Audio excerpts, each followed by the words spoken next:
இதுவரைக்கும் உங்க லைஃப்ல நீங்க கோபப்படாத நாட்கள் இருக்குதா? குறை சொல்லாத நாட்கள் இருக்குதா? காசிப் பண்ணாத நாட்கள்?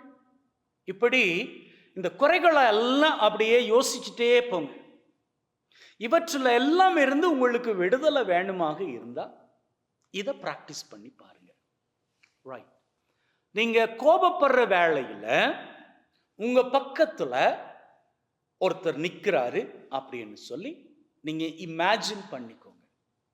அதாவது உங்க பக்கத்துல நிற்கக்கூடியது வேற யாரும் இல்லை, உங்களையே இந்த உலகத்துக்குள்ள அனுப்பி வச்ச கடவுள். அந்த கடவுள் உங்க பக்கத்துல நிற்கிறாரு. உங்களுக்கு ஏதோ ஒரு சூழ்நிலையில கோபம் வருகுது. இப்போ அந்த கோபத்தை நீங்க வெளிப்படுத்தணும். ஒன்று வார்த்தையால வெளிப்படுத்துவீங்க, அல்லது உங்களது செயல்களால வெளிப்படுத்துவீங்க, அல்லது நீங்க மௌனத்தால வெளிப்படுத்துவீங்க. இப்படி நீங்க கோபத்தை வெளிப்படுத்த முயற்சி செய்கின்ற வேளையில பக்கத்துல கடவுள் இருந்தா நீங்க என்ன பண்ணிப்பீங்க?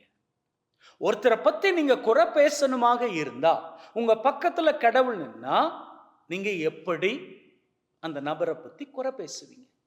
அல்லது யாராவது ஒருத்தரை பத்தி காசிப் பேசிக்கணும் அப்படின்னு சொன்னா நீங்க காசிப் பேசுற வேளையில கடவுள் பக்கத்துல நிக்கிறாரு அப்படின்னு சொல்லி நீங்க நினைச்சா அதை பேசுவீங்களா?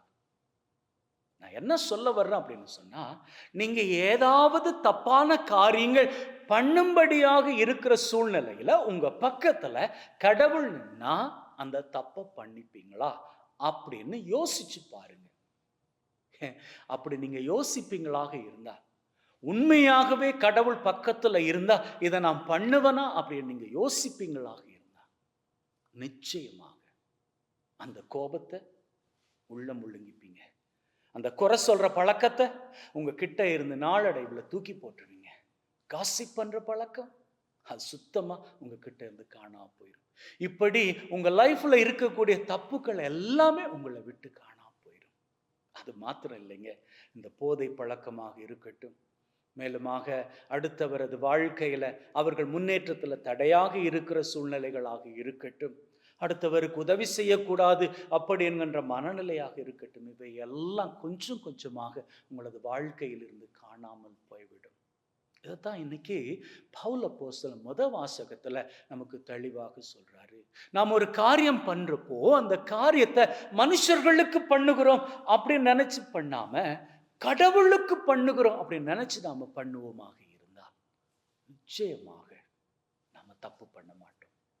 இதுவரைக்கும் வாழ்க்கையில நாம தப்பு பண்ணி இருந்தால் அந்த தப்புக்கள் எல்லாம் ஆண்டவர்கிட்ட ஒப்படைத்து விட்டு, ஆண்டவரே என் கூட வாங்க, என் கூடவே நில்லுங்க, இனிமேல் நான் எந்த தப்பும் பண்ணாம இருக்க நீங்க என் கூடவே இருங்க, அதை நான் உணர்ந்துக்க எனக்கு உதவி செய்யுங்க, உங்களது பிரசன்னம் எனக்கு ஒரு உணர்வை கொடுக்கணும், அந்த பிரசன்னத்தின் மூலமாக நான் தப்புக்கள்ல இருந்து வெளிவரணும் அப்படின்னு சொல்லி நீங்க கேட்டு ஆண்டவர் அழைத்து பாருங்க. நிச்சயமாக உங்களது வாழ்க்கை மாறும். அந்த மாற்றம் உங்களை சிகரங்களில் உயரங்களாக சேர்க்கும். ஆமென்.